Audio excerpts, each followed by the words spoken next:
Welcome to The Explainer. And wow, what a week. We're talking about a massive shakeup in the tech world that touches everything from the future of AI to a fundamental change in how you prove who you are.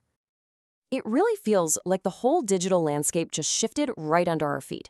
In just the last few days, we've seen huge new moves in the AI race, some game-changing updates for your phone, and yeah, a chilling new way that criminals are trying to get into your bank account.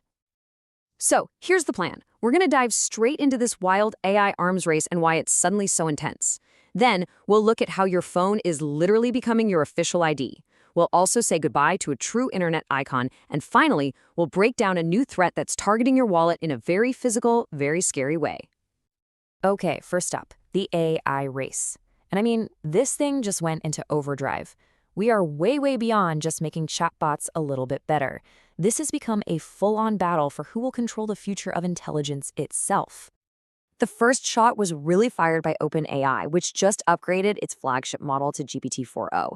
They're promising a more intuitive, warmer experience. They even let you choose its personality now, anything from nerdy to cynical, which is definitely a choice. But the real game changer here isn't just about better conversations. It's this concept called world models. Now, imagine an AI that doesn't just know facts, but actually understands cause and effect. An AI that can build an internal model of the world to simulate what might happen next. That is a whole new frontier. And if you want to know just how big of a deal this is, look at the people making moves. Yann LeCun, he's a legend in the AI world, a key figure at Meta, is reportedly leaving to launch his own startup focused entirely on building these world models.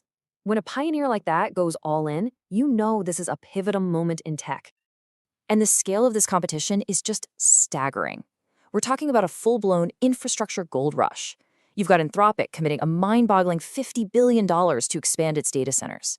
Google is launching a whole new secure cloud just for this. Microsoft is even looking into superconductors to power the next generation of AI. It's a race to build the very foundation of our digital future. So how does this crazy AI race actually translate into real-world changes for you and me? Well, let's look at what's happening right now with the device that's in your pocket. This is huge. If you're in the US, your iPhone just became a valid form of identification. Apple has officially launched its digital ID, letting you scan your passport and then just use your phone at TSA checkpoints in over 250 airports for domestic flights. But here's the crucial point. This isn't just about making airport lines a little faster. This is a foundational step towards a whole new kind of secure digital identity that you control. They're already planning to use it for things like proving your age without having to show your entire ID card. Now, while Apple is pushing forward with big ideas like digital identity, others seem to be playing catch-up. Leaks suggest the next Samsung Galaxy is going to get a boost to 25-watt wireless charging, which is a nice improvement for sure, but it's also their first major upgrade to that specific tech in 6 years. Speaking of evolution, this theme continues as we watch a true relic of the old internet finally get put to rest. This is the end of an era, for real.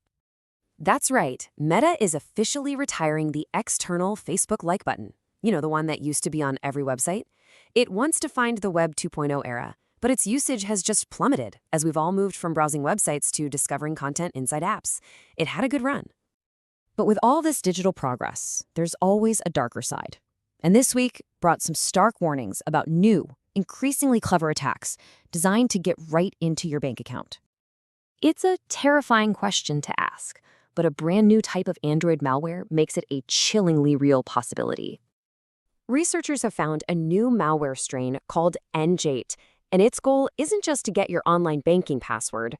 No, its goal is to steal your debit card and PIN information so that a criminal can physically walk up to an ATM and withdraw your cash.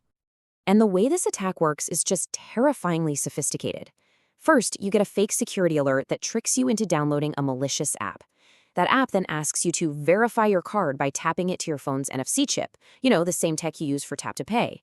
In that moment, it steals your card data and your PIN, sends it to an accomplice at a nearby ATM, and they drain your account. It happens in minutes. And NGate isn't the only threat. Google also just issued a security alert about malicious VPN apps designed to steal your data. They're urging everyone to be super skeptical of free offers, to only download from official app stores, and to look really closely at an app's permissions. I mean, a VPN should never, ever need access to your contacts or private messages. That's a huge red flag. So, the takeaway here is pretty clear. As our technology becomes more powerful and more deeply woven into our lives, from our identity to our wallets, the threats targeting us are becoming more personal and more sophisticated than ever. And it leaves us with this really critical question for the future. In this new digital world, who is ultimately responsible for keeping you safe?